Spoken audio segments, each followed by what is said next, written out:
Bon début de semaine. Bienvenue à la Zone offensive. Aujourd'hui à l'émission, avec Véronique Chevrier, on va découvrir des sports un peu insolites.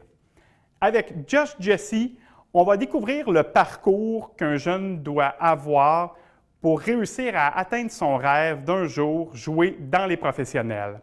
La Zone offensive, saison 1, émission 4, c'est parti!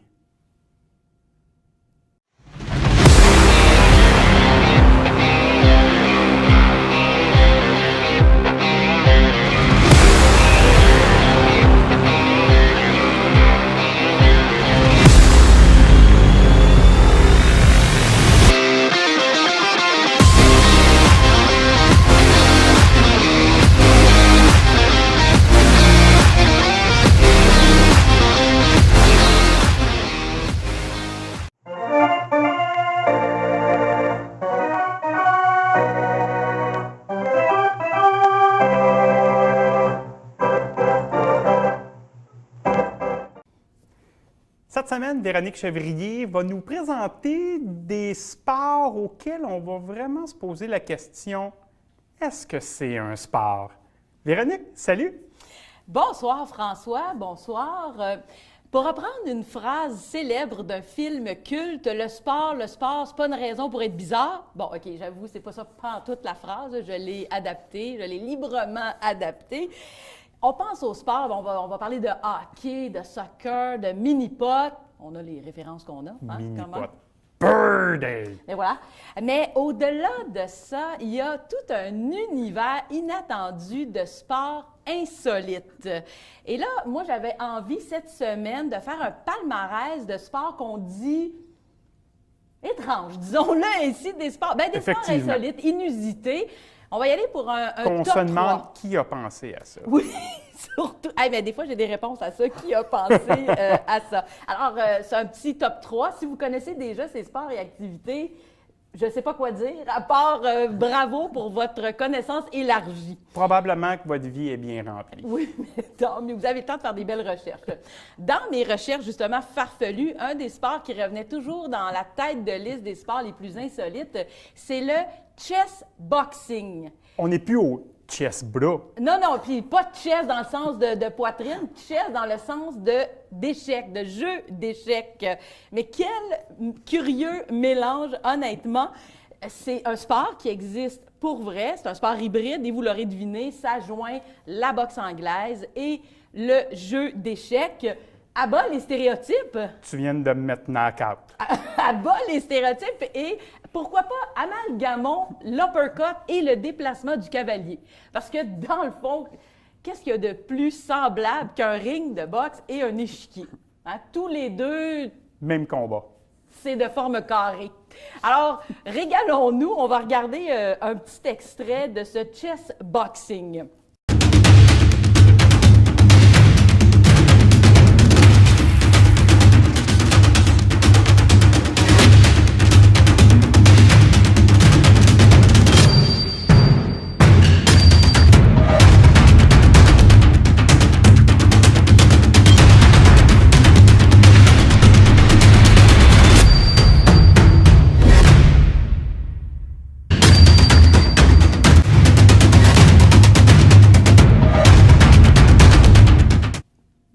Cru. Jouer aux échecs en bedaine. La virilité vient de prendre le bord, je vous le garantis. Mais ce qui est curieux, c'est de savoir que le sport a été inventé dans une bande dessinée en 1992. Ça part d'un livre. Mais il y a un artiste hollandais en 2003 qui a décidé de réaliser un combat réel. Et c'est pas marginal parce qu'aujourd'hui, il y a des championnats d'Europe et un championnat du monde également. Et la façon dont ça se déroule, c'est que les boxeurs échéphiles, oui, vont alterner des rounds de 4 minutes d'échecs et de 3 minutes de boxe. Ils se mettent échec et mat. Bien, moi, je dis bravo et à quand le tennis tango? Bon, ne sait-on jamais, peut-être qu'on va le trouver un jour. Mon deuxième sursaut, je veux dire mon deuxième coup de cœur plutôt, ça va au kabaddi. As-tu déjà entendu parler de ça? Jamais. Moi, j'ai choisi ce sport parce que d'abord, j'ai trouvé qu'il y avait vraiment beaucoup des belles couleurs à l'image, à l'écran quand on regarde le sport. La surface de jeu est fabuleuse. On va en regarder un extrait pour nous donner une petite idée. शोर सुन लीजिए इस पहले ही रेड से पहले पवन सहरावत रेड कर रहे हैं जो इस सीजन के फिलहाल टॉप रेडर है ग्रीन स्लीव इन्होंने पहन रखी है लेकिन इनकी जो टीम के सामने विरोधी टीम है उनका होम लेग शुरू बहुत बातें करनी है हमको मंजीत छिल्लर को टच पॉइंट्स चाहिए बोनस से बात बने Effectivement, côté couleur, la rétine me saigne. C'est beau, moi, c'est pour ça que je suis fascinée. Mais est-ce que tu as compris les règles du jeu? Ah, il y a des règles? Ben moi non, moi je les ai pas compris non plus. Alors pour essayer de comprendre de quoi il s'agit, je vais vous donner ma définition du kabaddi. J'ai déjà hâte de l'entendre. Ben c'est vraiment une interprétation encore là, de ce que j'ai pu voir en regardant les vidéos. C'est la tag version, on n'est plus dans la cour d'école, mais ça nous tentait de jouer quand même. Fait qu'on s'est déclaré des petites règles un peu farfelues, genre on tient par les mains, on comprend pas trop vraiment comment on joue. On s'est mis des beaux petits habits qui fait professionnel. On sait pas si on comprend, on met des règles puis on se fait un tournoi. C'est un petit peu ça, la définition du kabaddi. Ça y est, maintenant, je comprends tout le sens du jeu. Ça te donne le goût de jouer, hein?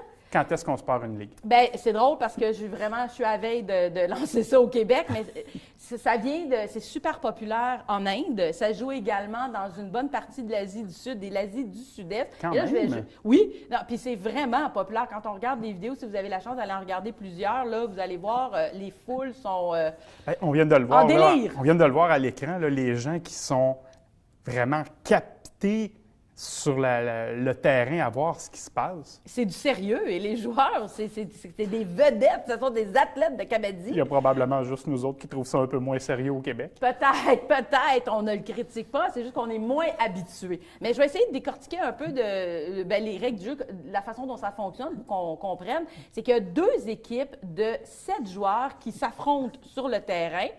Une partie comporte 2 demi de 30 minutes quand ce sont des équipes masculines et 2 demi de 15 minutes pour les équipes féminines. Et là, à tour de rôle, chaque équipe envoie un attaquant dans la zone adverse qui doit, pendant 30 secondes maximum, tenter de toucher le plus de joueurs possible pour les éliminer, mais tout en évitant de se faire toucher à son tour. Et il doit sortir de la zone sans se faire attraper. Pendant ce temps-là, l'équipe adverse forme une espèce de chaîne pour bloquer le joueur, pour l'empêcher qu'il pénètre dans leur zone. Là, je pense que je vais arrêter de parler parce que finalement, je pense qu'on est plus mêlés. Ça prend de bons réflexes. Là. Je la regarde aller. Il faut être rapide quand même. Là. Il ne peut pas se permettre de dormir au gaz. Non, absolument. Puis il y a toute une... Je suis allée beaucoup lire là-dessus. Il y a vraiment il y a des tactiques, il y a des stratégies de jeu. Les réflexes doivent être absolument... On a beau en rire, là, mais je suis convaincu qu'il doit y avoir des heures d'entraînement pour avoir le cardio en arrière de ces joueurs-là. Absolument. Puis je ris pas, là. Moi, je ris jamais de rien, là. Là, mais un fait très intéressant aussi, c'est que le mot kabaddi vient d'un mot hindi qui signifie retenir son souffle. Et là, théoriquement, dans les règles de base de ce jeu, l'attaquant, quand il fait sa charge dans le camp adverse, est supposé répéter le mot kabaddi pendant tout le temps qu'il fait son attaque, mais tout en retenant son souffle. Et pour des raisons extrêmement évidente, genre ça serait le fun de ne pas mourir en jouant. Cette règle-là n'est pas du tout appliquée. Ben non, c'est pas une règle qui est officiellement appliquée. Mais là, encore là, on se dit pourquoi écrire une règle qui finalement n'existe pas? Ça, c'est une autre question. Il y en a beaucoup comme ça au hockey aussi. Mais je suis devenue, pour vrai, accro. J'arrête pas d'aller regarder des vidéos de... Tu sais, je suis un peu comme hypnotisée par ce jeu. Puis c'est pas une joke, on en a parlé un petit peu tantôt, mais je pense qu'on va se partir une ligue. Et là, je vais terminer avec ma compétition fétiche, sans mauvais jeu de mots, vous allez comprendre, parce que c'est l'orteil de fer. Là, c'est exactement comme le bras de fer, mais avec les pieds. Tu m'écoeures déjà. Oui. C'est assez curieux. Ce sont 4 amis du Royaume-Uni qui ont inventé cette, comment dire, improbabilité-là. Puis ça date de 1974 quand même, là. C'est pas récent. Moi, je viens juste d'apprendre ça. C'est tout nouveau dans ma vie. Je suis sans mots. On est inculte. Absolument. Mais là, nous le serons plus grâce à moi et mes fabuleuses recherches de sport farfelus.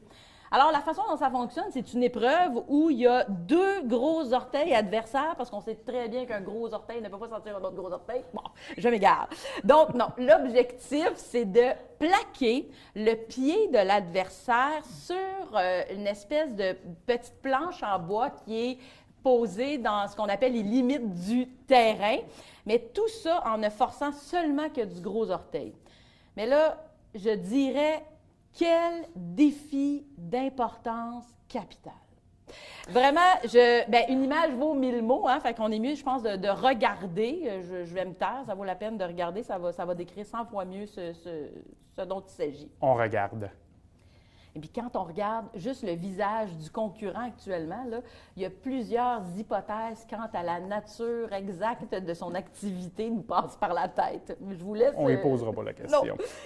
Puis là, moi, je me mets à imaginer les règles du jeu. Quand, mettons, tu as le goût de participer puis tu veux t'inscrire, Mais là. pourquoi pas? Ben oui. Fait que là, moi, je me dis, quel genre de règles qu'ils disent pour ce tournoi-là? Je sais pas, moi, ongles coupés soigneusement, pas de vernis déconcentrant et verrues plantaires s'abstenir.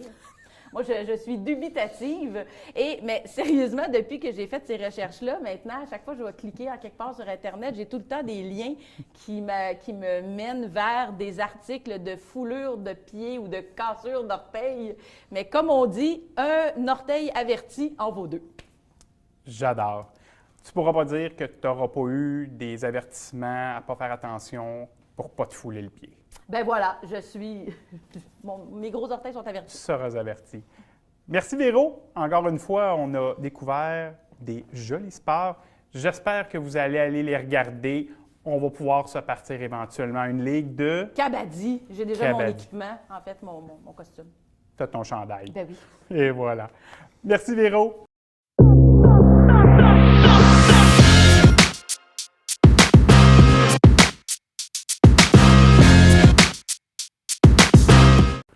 Cette semaine, à sa chronique Le secondaire, Josh va nous faire le tour de comment réussir pour un jeune à atteindre les professionnels. Que ça soit au niveau secondaire jusqu'au niveau université, on va comprendre un peu plus la logique. Bon début de semaine, Josh. Bon début à toi aussi, François. Merci beaucoup. Aujourd'hui, j'aimerais débuter par vous annoncer que je parlerai du rêve d'un pro. Le rêve d'un pro, moi, je l'ai rêvé quand j'étais à l'université, mais j'aurais dû réaliser depuis que j'étais au secondaire. La différence entre nous et les Américains, c'est qu'à un bas âge, les Américains, à 12, 10 ans, 9 ans, ils rêvent déjà d'être un pro.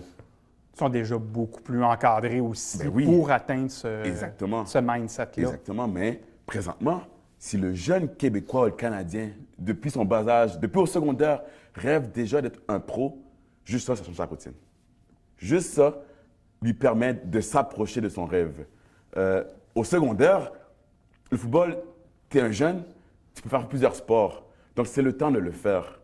Jouer au football, ça demande beaucoup de temps, beaucoup d'entraînement, beaucoup de temps aux vidéos, de temps de pratique, d'entraînement, de course.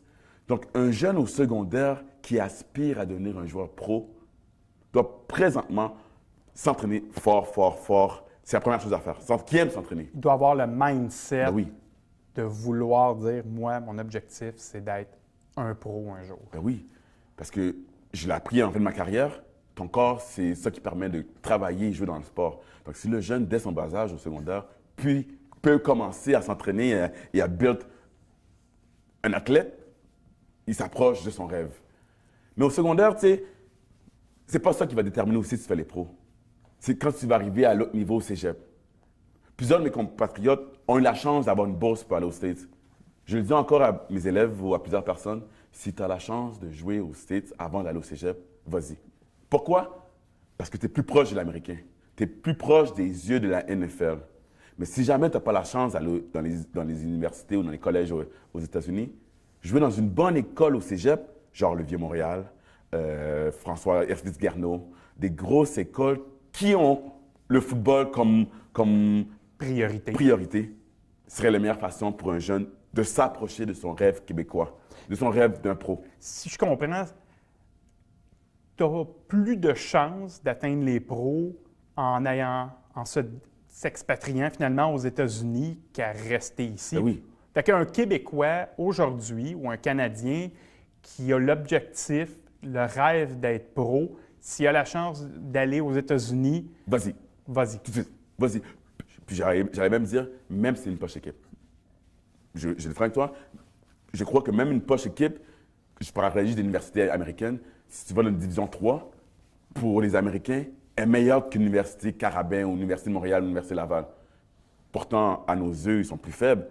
Mais chez l'Américain, chez les professionnels, juste le fait que tu as mis pied aux États-Unis, tu as déjà une marche en avant des Canadiens qui restent ici. Tu as déjà une plus grosse visibilité, tu es déjà plus scruté, parce que j'imagine qu'il ne doit pas avoir beaucoup de recruteurs de la NFL qui viennent au Canada. C'est pour cette raison que dès le cégep, tu dois aller aux États-Unis faire des camps.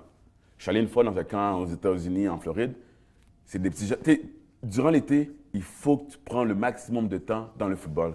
Puis aux États-Unis, il y a plein de camps, partout aux États-Unis. Donc, un jeune qui veut vraiment faire les pros, qui veut apprendre de quoi, c'est sûr, peu importe le camp aux États-Unis, tu vas apprendre de quoi. Une manière de courir différente, tenir le ballon différent, attraper le ballon différent, courir ton tracé de jeu différent, bouger différemment. Il y a tellement de choses que tu peux apprendre de plus que tu sais déjà, mais que tu peux encore apprendre de plus aux États-Unis. Donc, finalement, manger, dormir, travailler football. C'est juste ça. Mais, je dis aux élèves, l'école, c'est important. Parce qu'un joueur de football, s'il ne va pas à l'école, ne pourra pas faire les pros. Il y en a qui réussissent, mais peu le font. Donc, pour jouer au football, tu n'as pas le choix d'aller à l'université. Puis les carrières sont quand même courtes aussi d'un joueur de football, là, comparé à peu près n'importe quel sport. N'importe quel sport, c'est sûr que les carrières sont plus courtes parce qu'il y a tellement de blessures. Donc, je crois que tous les joueurs qui veulent devenir un pro, qui rêvent de devenir un pro, doivent premièrement être bons à l'école. Tu dois être capable d'au moins faire 4 ans d'université, 4 ans de cours, garder une bonne moyenne. Mais dans tout ça, il faut être capable aussi de pratiquer, de t'entraîner. Moi, j'ai travaillé durant mon université, mais ça m'a peut-être nuit un petit peu dans mes efforts parce que je passais moins de temps au gym ou à l'école parce qu'il fallait que je travaille pour avoir des sous pour payer mon université. Mais si tu as la chance d'avoir des bons parents, une bonne université qui te subventionne tu n'as pas à travailler, juste ça, ça va te rapprocher de faire les pros. Donc, l'entraînement, faire le track. J'ai commencé à m'étirer à l'université. J'ai commencé à faire du yoga à l'université. Donc, si un jeune le fait plus tôt, il risque d'être plus rapide. Il se donne une longueur d'avance. Exactement. Donc, il y a tellement de choses que moi, j'ai appris à l'université que maintenant, en 2021, les jeunes le savent déjà. C'est pour ça que quand on arrive dans les combines, dans les tests, faire les combines est la priorité d'un joueur à l'université. Si tu n'es pas invité au combine, c'est déjà dur de faire la CFL et la NFL. Tu n'as pas le choix d'être le top joueur de ta position et de ton équipe. 4 joueurs par équipe ont la chance d'être invités dans les East-West Bowls. C'est un camp pour juste les meilleurs joueurs au Canada. 4 joueurs par équipe. Donc, tu n'as pas le choix si tu rêves de devenir un joueur dans les pros. Tu n'as pas le choix d'être le meilleur, pas de ta position, de ton équipe. Parce que c'est très peu. Là. Très peu. 4 sur une équipe complète. Et même dans ces 4 joueurs-là, peu ont la chance aussi de devenir un joueur professionnel. Tu as mentionné, tu as glissé un mot de la Ligue canadienne de football. La semaine passée, on parlait justement comment, même pour les Canadiens, c'est dur de rentrer dans la Ligue canadienne. Oui.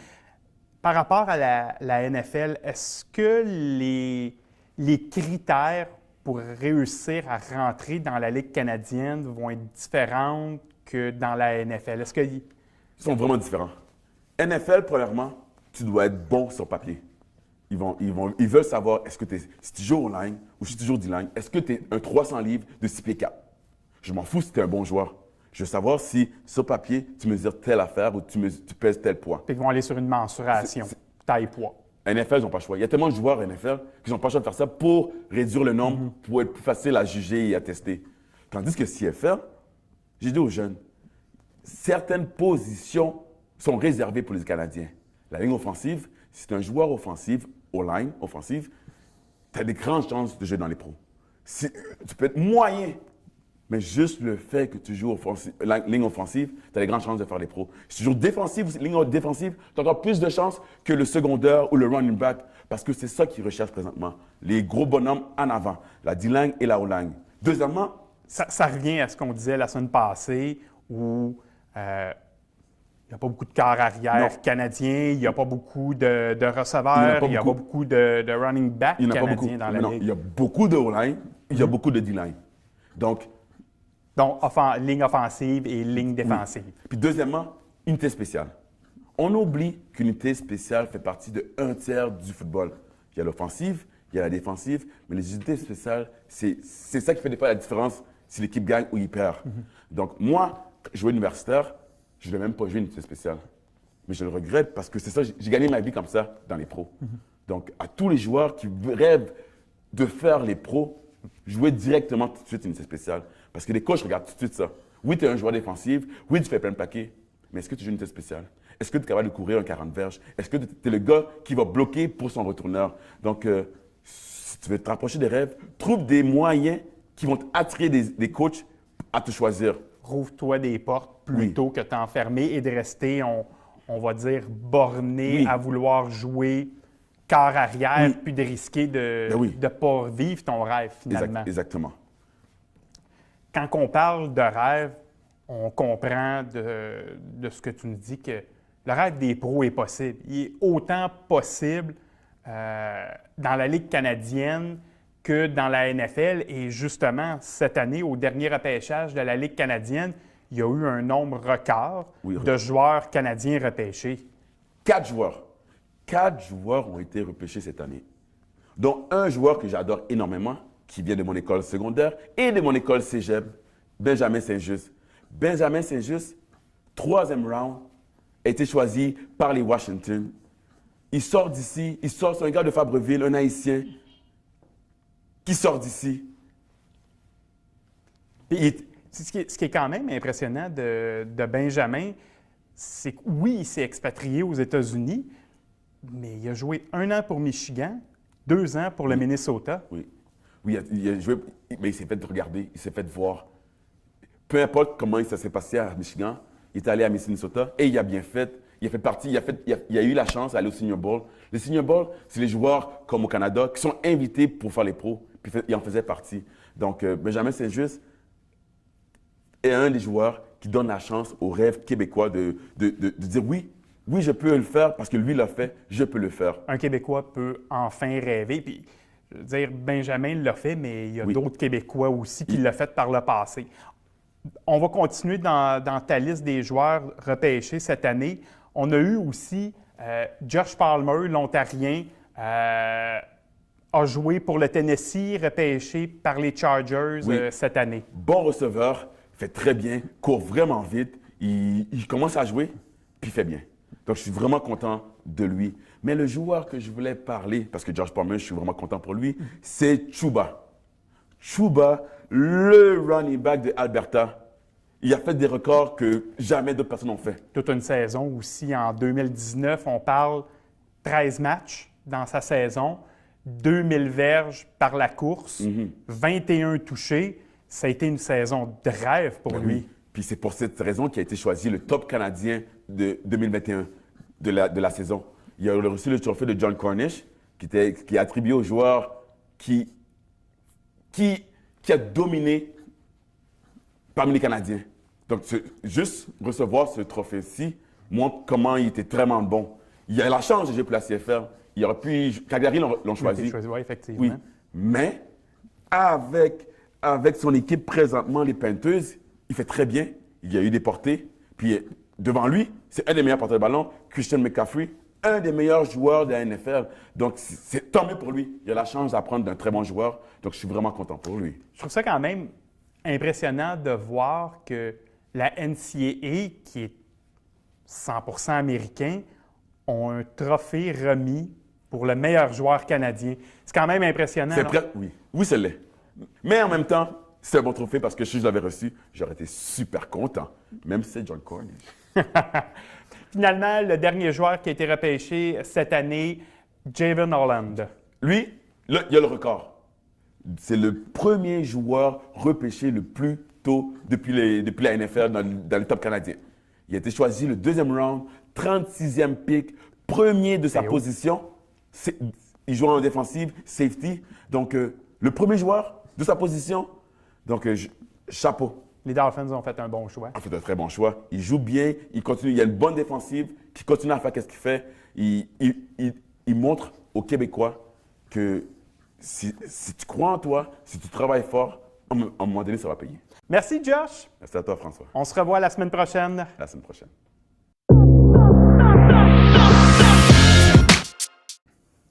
Et voilà, c'est ce qui complète notre émission. Merci d'avoir été des nôtres encore une fois. On se revoit la semaine prochaine. Bonne soirée!